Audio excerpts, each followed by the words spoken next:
नमस्कार साथियों, आप सभी का स्वागत है। आज इस क्लास में हम कार्ल मार्क्स के बारे में चर्चा करेंगे।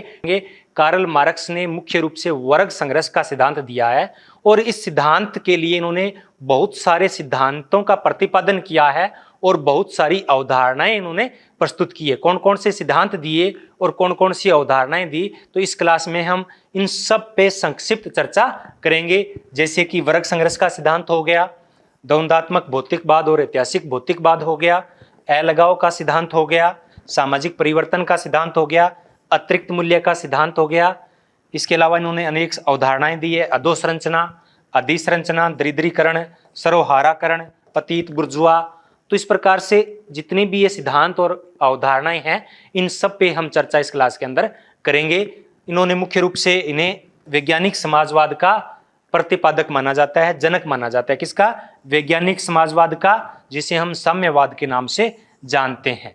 और ये हिगल और प्रोदो से अत्यधिक प्रभावित रहे हैं। इन्हें आर्थिक निर्धारणवादी कहा जाता है। तो सामाजिक परिवर्तन का इनका सिद्धांत क्या कहलाता है? आर्थिक निर्धारणवादी। तो इनके सिद्धांतों पे चर्चा करें उससे पहले हम इनकी प्रमुख पुस्तकों पे चर्चा करते हैं। तो इनकी अगर पुस्तकों की बात करें तो इनकी पहली पुस्तक थी the Holi family. The Holi family 1845 में। एक नजर हम इनके जन्म पे डाल लेते हैं कि इनका जन्म कब और कहां हुआ। तो इनका जन्म था वो 5 मई 1818 को हुआ था, जर्मनी में राइजलैंड प्रांत है उसमें हुआ था। और इनकी जो जीवन यात्रा थी वो चली थी 14 मार्च 1883 तक। तो पुस्तकें, पहली पुस्तक हो गई इनकी द होली फैमिली, और इनके परम मित्र थे फ्रेडरिक एंजल्स। उसके साथ मिलकर उन्होंने पुस्तकें लिखी थी और इस पुस्तक में इन्होंने सर्वहारा शब्द का पहली बार प्रयोग किया था। दूसरी पुस्तक थी इनकी जर्मन आइडियोलॉजी 1847 में। ये पुस्तक भी इनकी एंजल्स के साथ मिलकर लिखी गई थी। इसमें इन्होंने ऐतिहासिक भौतिकवाद की अवधारणा को रखा था। उसके बाद इनकी एक और पुस्तक आई थी, उस पुस्तक का नाम था द पावर्टी ऑफ फिलोसफी। 1847 में भी ये पुस्तक लिखी गई थी और इस पुस्तक में इन्होंने सामाजिक वर्ग की परिभाषा है वो दी है, यानी पावर्टी ऑफ फिलोसफी यानी दर्शन शास्त्र की दरिद्रता। और सबसे महत्वपूर्ण जो इनकी पुस्तक है वो है 1848 में। नोट करना, 1848 में कम्युनिस्ट मैनिफेस्टो, साम्यवादी घोषणा पत्र। ये सबसे महत्वपूर्ण इनकी है, जिसमें इन्होंने साम्यवादी व्यवस्था की जो भी इनका जो वैज्ञानिक तर्क था उसको उन्होंने प्रस्तुत किया है। और इसमें वो कहते हैं, एक कथन कहते हैं कि दुनिया के मजदूरों एक हो जाओ।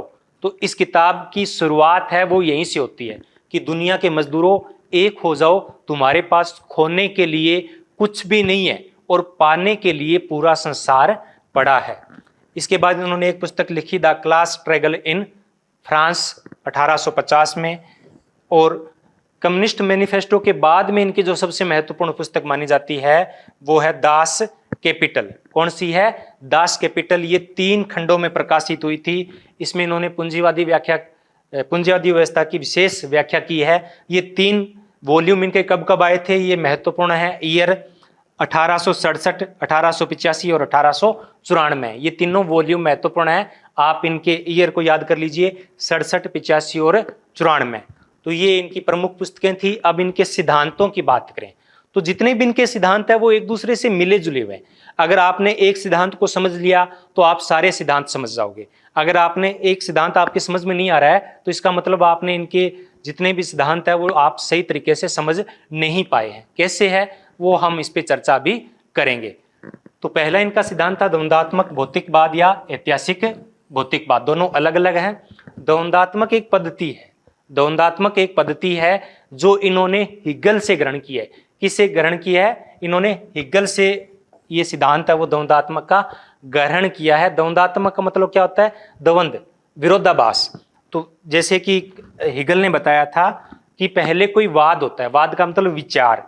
पहले कोई विचार आता है, वह विचार कुछ दिन चलता है, उस विचार का विरोध नहीं होता है, लेकिन कुछ समय पश्चात उस विचार के विरोध में एक प्रतिवाद आता है, प्रति विचार आता है, दूसरा विचार आता है। तो पहले वाद, फिर उसके बाद में प्रतिवाद। दोनों के बीच में क्या होता है? झगड़ा होता है, संघर्ष होता है, विरोधाभास होता है और दोनों से मिलकर एक नया विचार उत्पन्न होता है, उसको बोलते हैं संवाद। क्या बोलते हैं उसको? संवाद बोलते हैं।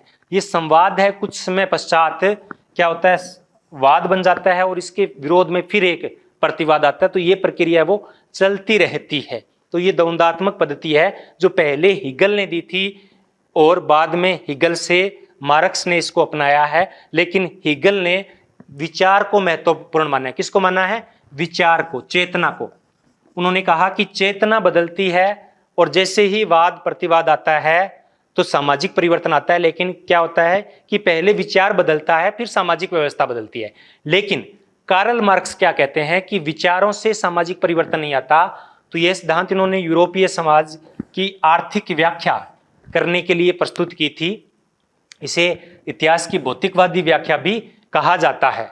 तो कार्ल मार्क्स के अनुसार क्या है कि चेतना या विचार से सामाजिक परिवर्तन नहीं होता। हिगल क्या कहते हैं कि पहले विचार या चेतना आती है और उसके बाद में भौतिक संरचना बदलती है। लेकिन कार्ल मार्क्स क्या कहते हैं कि चेतना या विचार से सामाजिक परिवर्तन नहीं होता, बल्कि भौतिक पदार्थों में परिवर्तन आने से चेतना के अंदर, अस्तित्व के अंदर परिवर्तन आता है। तो विचार से भौतिक चीजें निर्धारित नहीं होती, भौतिक चीजों से विचार या अस्तित्व का निर्धारण होता है। एक इन्होंने उदाहरण दिया था माइंड का और बॉडी का।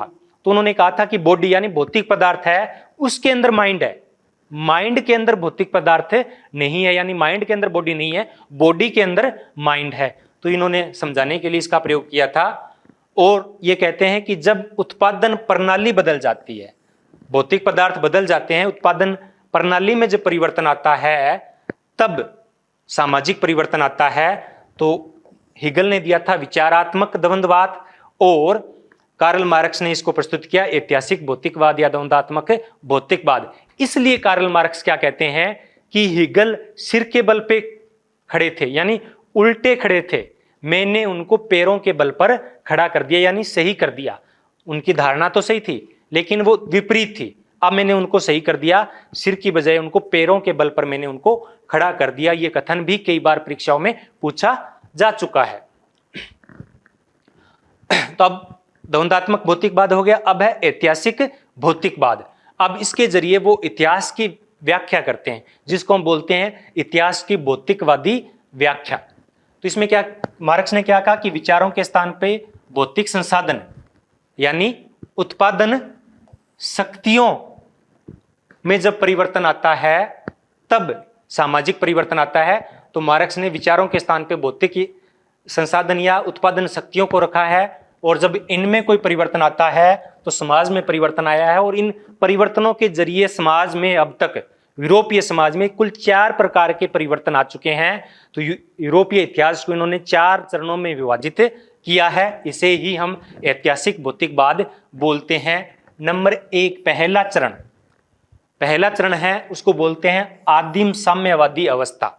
आदिम साम्यवादी अवस्था। साम्यवाद का मतलब होता है कि वर्ग विहीन समाज, शोषण रहित समाज। तो ये प्राचीन व्यवस्था थी, आदिम व्यवस्था थी, जिसमें मनुष्य खाद्य संग्रहण करके या शिकार करके अपना जीवन यापन करता था। और शिकार कैसे करता था? सामूहिक रूप से करता था, क्योंकि कोई बड़ा जानवर है तो वो अकेले तो कर नहीं सकता था। तो सभी सामूहिक रूप से शिकार करते थे और सामूहिक रूप से का उपभोग करते थे। तो यानी वर्ग नाम की कोई चीज नहीं थी, ऊंच नीच का कोई भेद नहीं था, किसी प्रकार का कोई शोषण या शोषक वर्ग नहीं था। तो ये प्रारंभिक अवस्था थी, उसमें किसी प्रकार का कोई वर्ग नहीं है। लेकिन कार्ल मार्क्स यहां एक बात कहते हैं कि अब तक के ज्ञात समाजों का इतिहास है वो वर्ग संघर्ष का इतिहास रहा है। यानी जितने भी ज्ञात समाज हैं उनमें हमेशा 2 वर्ग रहे हैं और दोनों वर्गों के बीच में हमेशा संघर्ष होता रहा है। तो पहली अवस्था होगी। दूसरी अवस्था है दास अवस्था या प्राचीन समाज, इसको उन्होंने कहा है प्राचीन समाज या दास अवस्था। इसमें क्या होता है कि भौतिक संरचना या उत्पादन प्रणाली है वो क्या है, बदल गई है। पहले उत्पादन किनका होता था? शिकार करके या खाद्य को कंदमूल संग्रहण करके जीवन यापन करते थे। लेकिन क्या हुआ कि उत्पादन प्रणाली बदल गई। अब क्या हुआ, शिकार की बजाय मनुष्य है वो एक स्थान पे रहने लग गया, कृषि करने लग गया, पशुपालन करने लग गया। यानी उत्पादन की प्रणाली है वो बदल गई और समाज भी बदल गया। पहले आदिम साम्यवादी युग से किस में आ गया? प्राचीन अवस्था में आ गया। और जब इन्होंने कृषि या पशुपालन प्रारंभ किया तो ये क्या हुआ, इसके लिए उनको किसकी जरूरत पड़ी, उत्पादन साधनों की जरूरत पड़ी। कृषि करने के लिए उत्पादन साधनों की जरूरत होती है, बगैर साधनों की कृषि कार्य नहीं हो सकता, उसके लिए ज्ञान की जरूरत पड़ती है। उसके लिए जिस प्रकार के भी प्राचीन समय में हल वगैरह हुआ करते थे तो उन साधनों की जरूरत पड़ती थी। तो इससे क्या हुआ कि पहली बार विश्व में पहली बार निजी संपत्ति, क्योंकि जो औजार थे, जो उपकरण थे, जो ज्ञान था, वो क्या हुआ, किसी के निजी थे, वो सभी के सामूहिक नहीं थे।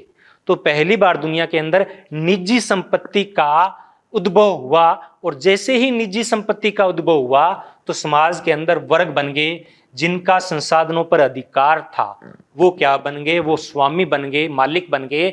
और जिनका संसाधनों पर, ज्ञान पे, उपकरणों पे अधिकार नहीं था, वो क्या बन गए, वो दास बन गए। तो पहली बार ये ज्ञात समाज आया और इसमें दो वर्ग बन गए। फिर दोबारा पुनः क्या होता है कि उत्पादन प्रणाली बदल जाती है, उत्पादन शक्तियां बदल जाती है। तो इसमें पशुपालन और कृषि है, उसमें उन्नत तकनीक का विकास होता है, और ज्यादा ज्ञान की आवश्यकता होती है, और नवीन उपकरण बनते हैं। तो अब ये छोटे पैमाने पे होता था, ये बड़े पैमाने पे होने लग गया। तो इससे क्या हुआ कि समाज में परिवर्तन आया। इसको बोलते हैं सामंतवादी अवस्था या सामंतवादी युग। तो इसमें क्या होता था कि एक राजा हुआ करता था या सामंत हुआ करता था, और इसके नीचे जितने भी लोग थे वो कार्य करते थे। तो इसके अंदर दो वर्ग बन गए, सामंत वर्ग और एक सामान्य जनता। यहाँ सामंत है वो शोषक है, और सामान्य जनता है वो क्या है, शोषित है। फिर एक बार पुनः क्या होता है कि उत्पादन प्रणाली में बदलाव आता है। जो हाथों से कार्य होता था, उत्पादन शक्तियां थी, उत्पादन के उपकरण थे, वो बदल गए, मशीनें शुरू हो गई। और मशीनें शुरू हुई तो किसका, कौन सा समाज का विकास हुआ, औद्योगिक समाज का विकास हुआ, यानी पूंजीवादी युग की शुरुआत हुई। और पूंजीवादी युग के अंदर दो प्रकार के वर्ग हुए, एक बुर्जुआ वर्ग, एक सर्वहारा वर्ग, एक शोषक वर्ग, एक शोषित वर्ग, एक संचित वर्ग। बुर्जुआ वर्ग को क्या कहा है, संचित वर्ग, और इसको क्या कहा है, वंचित वर्ग। तो इनका उद्भव हुआ। तो ये कुल 4 अवस्थाओं में से अब तक समाज है वो गुजर चुका है। कार्ल मार्क्स ने ऐसा कहा। इसे कहते हैं इतिहास की भौतिकवादी व्याख्या। तो इसमें उन्होंने कहा है कि प्रथम अवस्था को, यानी आदिम साम्यवादी अवस्था को छोड़कर हमेशा दो वर्ग रहे हैं, एक शोषक और एक शोषित। और जब निजी संपत्ति का उद्भव हुआ तब ये वर्गों का निर्माण हुआ। वर्ग कैसे बनते हैं इस पे भी हम चर्चा करेंगे। और इनमें हमेशा संघर्ष होता रहा है, और वंचित वर्ग का हमेशा शोषण होता रहा है। अब क्या करते हैं, साम्यवादी घोषणा पत्र में वो क्या बोलते हैं कि 4 जो गुजर चुके हैं वो तो हो चुके हैं। अब इसके बाद में क्या होगा कि जब शोषण की पराकाष्ठा आएगी तब दुनिया के मजदूर एक हो जाएंगे, तब दुनिया के मजदूर एक हो जाएंगे, और वो पूंजीपतियों के खिलाफ, यानी यहां पर जो सर्वहारा वर्ग है वो क्या है, पूंजीपति वर्ग यानी बुर्जुआ वर्ग के खिलाफ एकजुट हो जाएगा। उनमें वर्ग चेतना आएगी। वर्ग चेतना, अधिसंरचना, ये अतिरिक्त मूल्य, ये सारे एक दूसरे से जुड़े हुए हैं। हम अभी इन पे चर्चा करेंगे। तब क्या होगा कि ये सर्वहारा वर्ग है वो एक हो जाएगा। इनको कुछ लीडर होंगे। वो लीडर क्या है कि सभी लोगों को, सभी मजदूरों को इकट्ठा करेंगे, और दुनिया के सारे मजदूर एक होकर पूंजीपतियों को वहां से हटा देंगे और उनकी संपत्ति को छीन लेंगे। अब इसमें क्या होगा, कुछ समय के लिए एक संक्रमणकालीन अवस्था आएगी जिसमें जो मजदूरों के लीडर है, नेता है, वो शासन व्यवस्था को संभालेंगे। वो शासन को व्यवस्था को संभालेंगे। वो क्या करेंगे कि पूंजीपतियों की जो भी संपत्ति थी उनको अधिग्रहण करके या तो सब में समान बांट देंगे, या इस प्रकार से व्यवस्था करेंगे कि वहां पर शोषण नहीं होगा। तो इसको इन्होंने कहा है सर्वहारा का अधिनायकवाद। क्या कहा है, सर्वहारा का अधिनायकवाद। ये 5वीं व्यवस्था बताई है, काल्पनिक अवस्था है। और उसके बाद में क्या होगा कि एक साम्यवादी व्यवस्था उत्पन्न होगी जिसमें ना तो शोषण होगा, ना कोई वर्ग होगा, ना कोई राज्य होगा। जो पहली अवस्था थी, जो आदिम साम्यवादी अवस्था थी, वह अवस्था पुनः लौट कर आएगी। किसी सब है वो अपनी आवश्यकता के अनुसार पूर्ति करेंगे और योग्यता के अनुसार कार्य करेंगे, और सब बांट के खाएंगे जैसे कि इस अवस्था में होता था। तो ये इनकी इतिहास की भौतिकवादी व्याख्या है। अब बात करते हैं, इन्होंने इसको समझाने के लिए दो अवधारणाएं दी है, एक अधोसंरचना और एक अधिसंरचना। अब वो कहते हैं कि पूंजीपति वर्ग छोटा सा होता है, 2-3% लोग होते हैं पूंजीपति, वो 90% लोगों को किस प्रकार से दबा के रखते हैं, उनका किस प्रकार से शोषण करते हैं। और सबसे मजे की बात है कि वो शोषित वर्ग है, वो अपना शोषण करवाता है। वो किस प्रकार से करवाता है, इसके लिए इन्होंने दो अवधारणाएं दी है। एक दी है अधोसंरचना। क्या दी है? अधोसंरचना। इसको बोलते हैं सबस्ट्रक्चर या इंफ्रास्ट्रक्चर। इसमें क्या होता है कि जो उत्पादन की शक्तियां होती है, जो उत्पादन संबंध होते हैं, जो उत्पादन के साधन होते हैं, उपकरण होते हैं, उनका उन्होंने कहा है अधोसंरचना। यानी आर्थिक संसाधनों पर अधिकार होना क्या कहलाता है? अधोसंरचना। अब आर्थिक संसाधनों पे जिनका अधिकार होता है वो अपनी मर्जी से अधिसंरचना का निर्माण करते हैं। किसका निर्माण करते हैं? अधिसंरचना। अधिसंरचना, मार्क्स ने क्या कहा अधिसंरचना को?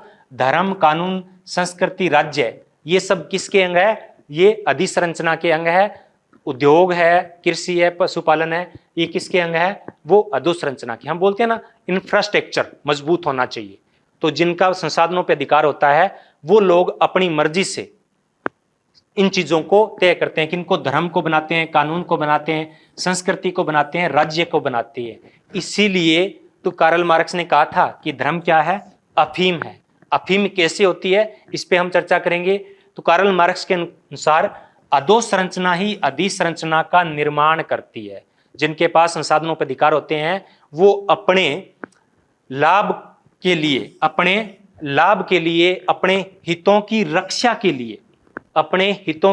के लिए धर्म को अपने अनुसार बना लेते हैं, वो राज्य को बना देते हैं। अब जब भी मजदूर है वो पूंजीपति के विरुद्ध कोई संघर्ष करता है, आंदोलन करता है, तो राज्य उसको दबा देता है पुलिस के जरिए कि नहीं, आप ऐसा नहीं कर सकते। और कार्ल मार्क्स ने क्या कहा कि राज्य बनाया ही इन पूंजीपतियों ने अपने हितों की रक्षा के लिए और अपने लाभ को अधिकतम करने के लिए।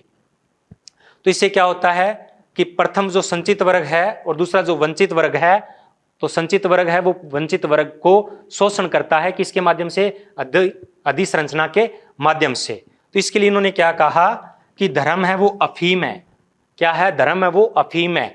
तो पूंजीपतियों ने अधोसंरचना के जरिए अधिसंरचना का निर्माण कर लिया, यानी धर्म का निर्माण कर लिया, ताकि उनका लाभ है वो अधिकतम हो। जैसे कि हम अगर भारत की बात करें मार्क्स के लिहाज से, तो यहाँ क्या था कि ब्राह्मण थे, उनका इंफ्रास्ट्रक्चर पर अधिकार था। तो उन्होंने अपने लाभ के लिए क्या किया कि पूरी व्यवस्था को तय कर दिया कि ब्राह्मणों को दान देना सबसे बड़ा पुण्य है। तो उन्होंने अपने लाभ को प्राप्त किया। और हम कहते हैं कि ब्राह्मणों को क्या करना? दान देना सबसे बड़ा पुण्य है। तो लोग उसमें उलझ गए हैं। अफीम में क्या होता है कि अफीम में व्यक्ति को पता नहीं चलता है कि खुद का लाभ क्या है और नुकसान क्या है। तो वही इसलिए कहते हैं मार्क्स कि धर्म अफीम है। तो वो क्या है कि इस अधिसंरचना में उलझ के रह जाती है और वो पूंजीपतियों का विरोध नहीं करती है और हमेशा उनका शोषण है वो होता रहता है। तो ये अधोसंरचना और अधिसंरचना था। अब हम बात करते हैं इनके वर्ग संघर्ष की। तो वर्ग संघर्ष भी इनसे मिलता जुलता हुआ है और सारी की सारी जो अवधारणाएं और सिद्धांत इन्होंने प्रस्तुत किए वो सब इस वर्ग संघर्ष को सही ठहराने के लिए इन्होंने किए हैं। पहले बात करें कि वर्ग किसे कहते हैं। वर्ग किसे कहते हैं? तो कार्ल मार्क्स के अनुसार वर्ग वह समूह है जिसका उत्पादन की प्रणाली के साथ समान एवं निश्चित संबंध होता है। उत्पादन प्रणाली की हम बात करेंगे तो उत्पादन प्रणाली में क्या चीजें आती है? उत्पादन प्रणाली में दो चीजें आती है, एक उत्पादन की शक्तियां और दूसरे उत्पादन संबंध। तो उत्पादन की शक्तियां जैसे उद्योग हो गया, कोई फैक्ट्री हो गई। फैक्ट्री क्या है? उत्पादन की शक्ति है। उसके संबंध क्या होंगे? या तो उस फैक्ट्री का कोई मालिक होगा या उस फैक्ट्री में कोई काम करेगा। तो कहते हैं कि जो फैक्ट्री के मालिक होंगे सारे के सारे वो एक वर्ग में होंगे और जो मजदूर होंगे वो एक वर्ग में होंगे। इससे वर्ग है वो निर्धारित होता है। इसीलिए तो वो कहते हैं कि अब तक का इतिहास है वो वर्ग संघर्ष का इतिहास रहा है। और इतिहास के अंदर हमेशा दो वर्ग रहे हैं, बुर्जुआ वर्ग। देखो एक बुर्जुआकरण आता है। बुर्जुआकरण अवधारणा है वो कार्ल मार्क्स की नहीं है। बुर्जुआकरण का मतलब क्या होता है कि जब सर्वहारा वर्ग के लोग यानी श्रमिक वर्ग के लोग अपनी आर्थिक उन्नति करके किस में आ जाते हैं, बुर्जुआ वर्ग में आ जाते हैं, पूंजीपति वर्ग में आ जाते हैं। तो इस प्रक्रिया को क्या बोलते हैं, बुर्जुआकरण कहते हैं। और ये दी थी गोल्डथोरप ने, यह अवधारणा किसने दी थी, गोल्डथोरप ने दी थी बुर्जुआकरण की। लेकिन इसने कहा कि दो होते हैं, एक बुर्जुआ वर्ग और दूसरा शोषित वर्ग। और इनमें क्या होता है कि शोषित वर्ग में चेतना का अभाव होता है। क्या होता है, उनका शोषण तो हो रहा होता है लेकिन वो शोषण को समझते नहीं है, क्योंकि उनके अंदर इतनी विचार नहीं आता है, उतनी चेतना नहीं आती है कि वो समझ ले। तो वर्ग तो है, श्रमिकों का वर्ग तो होता है, लेकिन उन्होंने वर्ग की दो बात बताई है। एक स्वयं में वर्ग, एक अवधारणा इन्होंने दी है स्वयं में वर्ग, क्लास इन इटसेल्फ। यहां थोड़ा समझने की जरूरत है, क्लास इन इटसेल्फ यानी अपने आप में वर्ग। श्रमिक वर्ग तो है, अपने आप में एक वर्ग है, लेकिन उसमें क्या होता है कि चेतना नहीं होती है। क्या नहीं होती है, चेतना नहीं होती है, वो समझते नहीं है कि हम एक वर्ग के हैं। तो ये वर्ग को इन्होंने क्या कहा, स्वयं में वर्ग का मतलब क्या है कि वर्ग तो है लेकिन उसमें चेतना का अभाव होता है। लेकिन जैसे ही शोषण बढ़ता है, उनके जो नेतागण हैं उनको उनमें चेतना जागृत करने का प्रयास करते हैं, तब क्या होती है, उनमें चेतना आती है। तो जब वर्ग के अंदर चेतना आ जाती है तो वो किस में परिवर्तित हो जाता है, वो परिवर्तित हो जाता है स्वयं के लिए वर्ग, क्लास फॉर इटसेल्फ, अपने आप के लिए वर्ग, स्वयं के लिए वर्ग। यानी जब वर्ग में चेतना आ जाती है तो वो क्या होता है, अपने लिए वर्ग बन जाता है। और वो लोग इकट्ठे होते हैं, इकट्ठे होकर वो पूंजीपतियों का विरोध करते हैं, उनके शासन को, उनकी व्यवस्था को उखाड़ फेंकते हैं।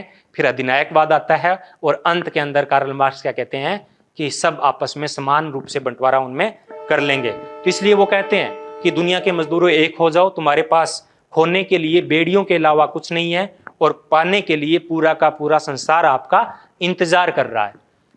अब एक और इनकी अवधारणा है अलगाव की अवधारणा। अलगाव ये दो शब्दों से मिला है, ए और लगाव, यानी लगाव ना रहना। किससे लगाव नहीं रहना, अपने आप से लगाव नहीं रहना। तो अलगाव का मतलब होता है अपने आप से विमुख हो जाना, स्वविमुखीकरण, स्वविमुखता।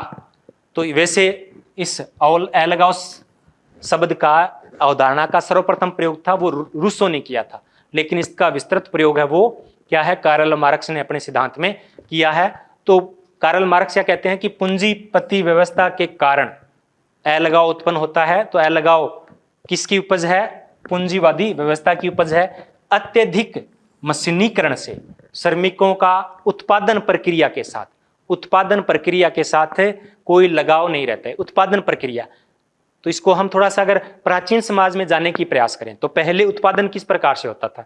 जैसे मेरे सामने एक मेज पड़ी है, तो पहले मेज वो पूरे की पूरी लकड़ी की बनती थी और एक व्यक्ति उसको बनाता था, यानी उसका उत्पादन करता था। तो इसको क्या बोलते हैं, उत्पादन प्रक्रिया बोलते हैं। तो जो मजदूर उसको बनाता था ना, तो उसका उसके प्रति लगाव था। वो क्या कहता था कि ये मेज है वो मैंने बनाई है, और वो बेचता था, खुद बेचता था, खुद उसकी इनकम प्राप्त करता था। तो उस उत्पादन प्रक्रिया के साथ उसका लगाव था। लेकिन जैसे ही मशीनीकरण आया तो वो तो नहीं बना रहा है, वो तो एक मजदूर है, यंत्र की भांति कार्य कर रहा है। और मेज भी है वो एक केवल लकड़ी से नहीं बनती है, वो अलग अलग चीजों से मिलकर बनती है। तो उसको पता ही नहीं है उत्पादन प्रक्रिया किस प्रकार से चल रही है।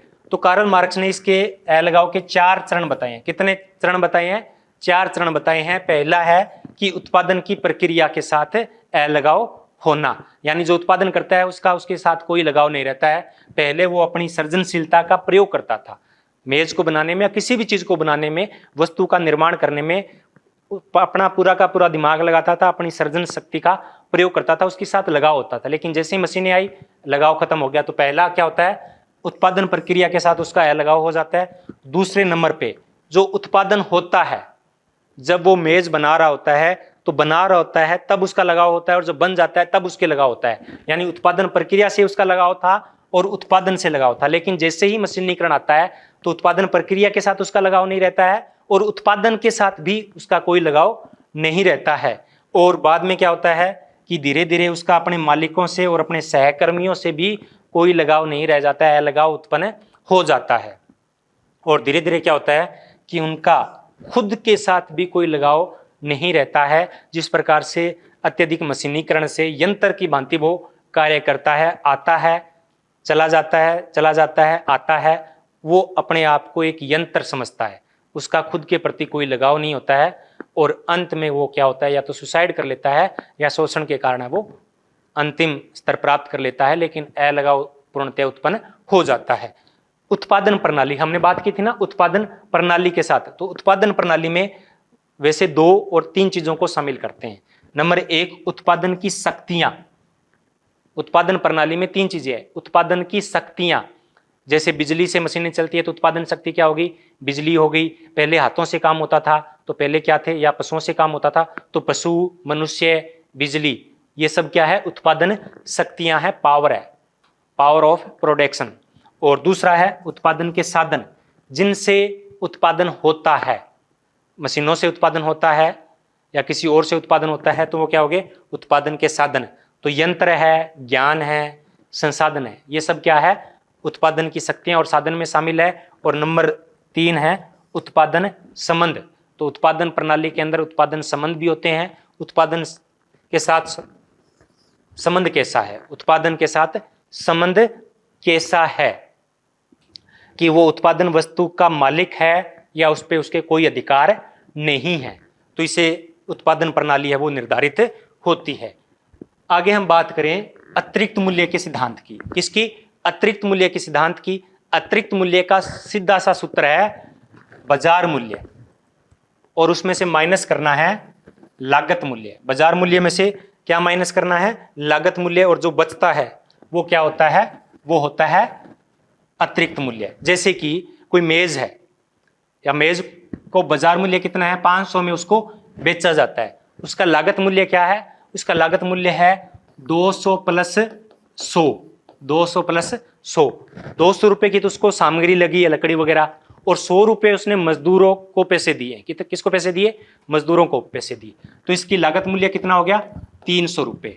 तो 500 माइनस 300, अब अतिरिक्त मूल्य कितना हो गया, 200 रुपए। तो ये अतिरिक्त मूल्य है। और कार्ल मार्क्स का कहना है कि ये अतिरिक्त मूल्य को मजदूर को मिलना चाहिए, क्योंकि वस्तु को बनाने में उसने अपनी एनर्जी लगाई है। तो ये लागत अतिरिक्त मूल्य वो किसको मिलना चाहिए, वो मजदूर को मिलना चाहिए, लेकिन वो मजदूर को मिलने की बजाय वो पूंजीपति को मिलता है। तो इससे क्या होता है कि पूंजीपति अतिरिक्त मूल्य अधिक कमाते कमाते और ज्यादा अमीर हो जाते हैं, और गरीब है वो और ज्यादा गरीब हो जाता है। तो इसको उन्होंने कहा है सर्वहाराकरण। धीरे धीरे जैसे कि अतिरिक्त मूल्य अधिक प्राप्त किया, हम वैश्वीकरण को जब पढ़ते हैं तो क्या होता है कि जब बड़ी कंपनी आती है तो जो छोटी छोटी कंपनियां होती है वो क्या होती है, समाप्त हो जाती है। वो क्या होती है, समाप्त हो जाती है। और वो किस में शामिल होती है, जैसे कि अभी पीछे रिलायंस मॉल का रिलायंस फ्रेश जो कि सब्जियां बेचती है, उसका विरोध हुआ था। क्यों विरोध हुआ था, क्योंकि जब रिलायंस फ्रेश आता है तो उसके आसपास जितने भी छोटे छोटे जो रेड लगाकर अपनी थैली लगाकर जो सब्जियां बेचते थे वो क्या हो गए, सब ठप हो गया उनका काम, और वो क्या करने लग जाएंगे, वो मजदूर बन जाएंगे। तो यानी धीरे धीरे क्या है, सर्वहाराकरण होता जाता है, दरिद्रीकरण है वो बढ़ता जाता है, और पूंजीपतियों की संख्या वो अधिक कम होती जाती है, लेकिन उनका जो मूल्य है वो बढ़ता जाता है। तो ये क्या है, अतिरिक्त मूल्य। एक है मिथ्या चेतना। ये अवधारणा भी कार्ल मार्क्स ने दी है। इन्होंने कहा है कि जो वंचित वर्ग है, समूह है, वो अपनी वास्तविक परिस्थितियों को नहीं समझ पाते हैं और गलत धारणा है वो विकसित कर लेते हैं। क्या कर लेते हैं, अपने प्रति गलत धारणा विकसित कर लेते हैं। जैसे कि उन्होंने गरीब है तो वो क्या सोचते हैं कि हम तो गरीब हैं, वो अपनी वजह से नहीं है, ये तो प्रभु की इच्छा थी, ईश्वर की इच्छा थी, उसकी वजह से ये सब कुछ हो रहा है। तो ये क्या है, इसको इन्होंने कहा है मिथ्या चेतना। एशियाई उत्पादन प्रणाली। तो इन्होंने 4 प्रकार के समाज बताए। कितने प्रकार के समाज बताए, 4 प्रकार के समाज बताए हैं, और उनमें से इन्होंने एक समाज और जोड़ा है, उसको इन्होंने कहा है एशियाई समाज। क्या कहा है, एशियाटिक समाज या एशियाई समाज। तो जब हम इनका ऐतिहासिक रूप से वर्णन करेंगे तो पहले क्या आएगा, पहले आएगा आदिम साम्यवादी व्यवस्था, फिर प्राचीन व्यवस्था, फिर एशियाई समाज, फिर सामंतवादी समाज, और फिर पूंजीवादी समाज। तो कुल 5 समाजों की बात की है, तो उसमें वो एशियाई समाज को साथ में जोड़ देते हैं। एशियाई उत्पादन प्रणाली क्या होती है कि इसमें जो राज्य होता है वो भूमि पर, सिंचाई पर, यानी संसाधनों पर किसका अधिकार होता है, राज्य का अधिकार होता है।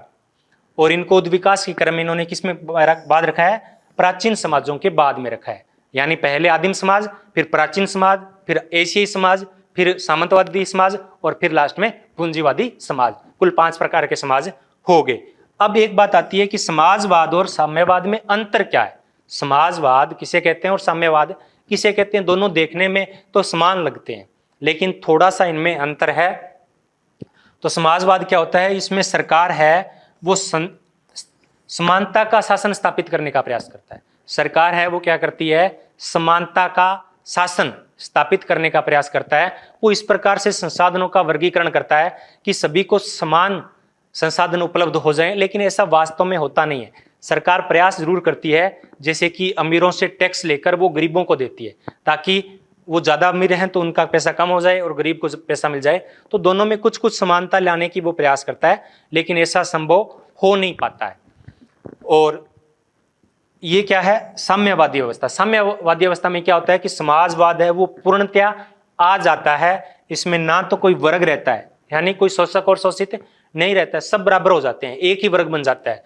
और ना ही राज्य रहता है। तो राज्य विहीन और वर्ग विहीन समाज का निर्माण होता है जिसमें निजी संपत्ति नहीं होती है। तो ना वर्ग होगा, ना वर्ग संघर्ष होगा, ना बांस रहेगा, ना बांसुरी बजेगी, ऐसा कार्ल मार्क्स का मानना था। तो इसमें क्या होता है, योग्यता अनुसार कोई कार्य करता है और आवश्यकता अनुसार उनकी पूर्ति की जाती है।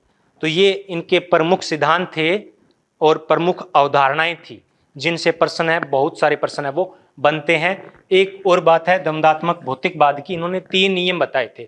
एक, विपरीत की एकता और संघर्ष का नियम। विपरीत की एकता यानी कोई भी वस्तु है वो उसमें क्या होता है, एकता भी होती है और उसके अंदर संघर्ष भी होता है। दूसरा नियम इन्होंने बताया है निषेध का नियम। निषेध का नियम यानी कोई भी चीज होती है उसका विरोध है वो उसी में से होता है, उसी में से उसका विरोध होता है, निषेध का निषेध होता है। और परिवर्तन है वो किसी होते हैं, मात्रात्मक से गुणात्मक परिवर्तन होते हैं। इन सब पे जितने भी सिद्धांत हैं इन सब पे हम एक एक करके आगे कभी चर्चा करेंगे, जो सभी के लिए महत्वपूर्ण होंगे, आरएस आईएएस के लिए और जो बीए या एमए के लिए जो एग्जाम दे रहे हैं उनके लिए भी महत्वपूर्ण हो रहे हैं। ये जो क्लास थी वो यूजीसी नेट की जो तैयारी कर रहे हैं या जिनको पूरा थोड़ा सा कार्ल मार्क्स का सिनेरियो समझना था उनके लिए। आपने इतने प्रेम से सुना इसलिए आप सभी का बहुत बहुत धन्यवाद। अगर आपको ये क्लास पसंद आई हो तो वीडियो को लाइक कीजिए, चैनल को सब्सक्राइब कीजिए और साथ में शेयर भी कीजिए। धन्यवाद।